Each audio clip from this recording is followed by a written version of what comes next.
So today, in case you didn't tell by the title, I'm doing a book review of Beka Cooper's Bloodhound by Tamora Pierce. This is book 2 of the Beka Cooper trilogy, but you can read it as a standalone novel.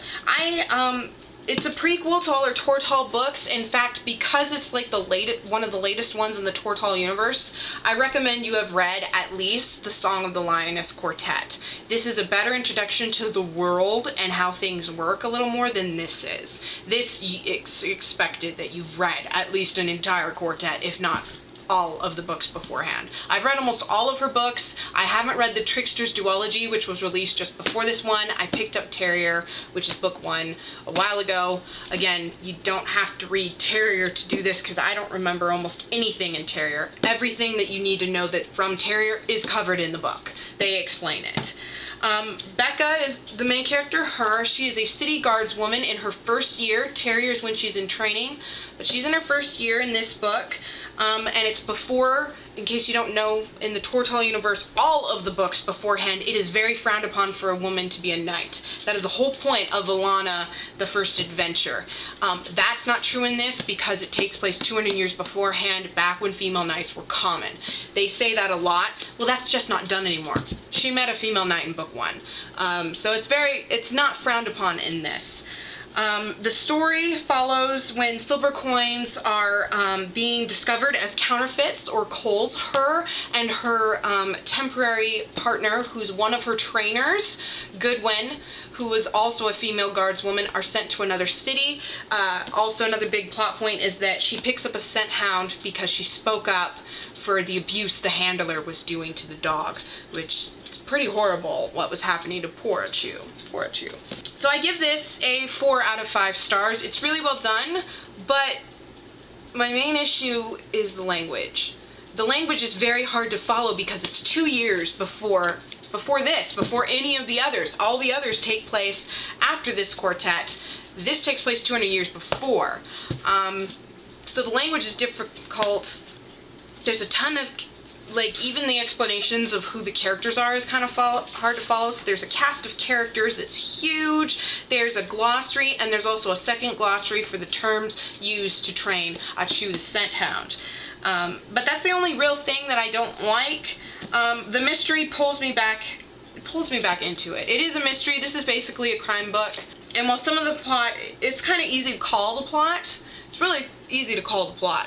But, you know, there's a lot of the times things don't follow the way I expect them to, and there's a twist to every plot point that I didn't expect, which is nice. I just wish I couldn't be able to call it, especially because it's a mystery. And while I hate the bad guy, it does show that there's good and bad in everyone. That was really kind of cool with the main bad guy, who I won't reveal who it is. After Beka knows who it is, she has to go to the bad guy to hide from another enemy, and when that happens, she finds out something about the main bad guy, and she was kind of like, oh, I hate knowing that. Now it's going to be harder when I have to arrest you. It's really nice to see more of Tortall in this. Again, it shows in this that women can't be, they're not guardswomen. They're not police. They're not knights. They're not soldiers. Again, she met a female knight. She's seen female soldiers. Is a city guardswoman.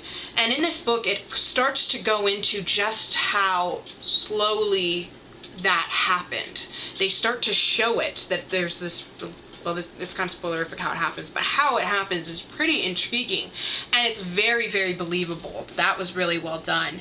Goodwin, her partner, is hilarious. She is my favorite character in the book. I love seeing it. And a nice thing is I like how it shows some of the pros and cons to our justice system. There's this point where Beka is thinking over the cons of the justice system and how she doesn't approve of a lot of what it does. And the things she doesn't approve of don't happen in our system. And the things that she wished could happen is possible in our system. And while there's differences, like, it's more likely for a bad guy to get caught and not commit crime ever again in this book versus in this world versus how it is in our world. But I do I do like that, and I like that you're able to see a new light on the city system. But yeah, I give this a 4 out of 5 stars. I definitely recommend it if you do like kind of cop books, and especially if you like fantasy books. It is young adult fantasy. There is romance in it. Because I'm religious, I'm not a big fan of how she starts sleeping around. She sleeps with one guy. She doesn't sleep around. She sleeps with one guy. But I'm not pro that, but it's very typical in this world. But yeah, I definitely recommend this. I would pick it up, but just make sure you've read at least this quartet before you pick up this one. Pretty much the quartets, you have to read this one first, pretty much. And then you can read anything out of order, because I've read it all out of order. Again, I'm reading this before I read Tricksters, and I do have the first book. It's behind me up here and out of shot. So yeah, that's my thoughts on it. Please give this video a thumbs up. Please comment down below. What other books, you know, have you read any of Tamora Pierce's books? Have you read any books that make you think about the justice system differently and show it in a different light? Because I actually haven't had a book that made me think about the justice system like this. I know Orange is the New Black does, but I am not reading that or watching that. Nope. No, I don't read those types of things. And it just doesn't really intrigue me, but this also shows a different light to it.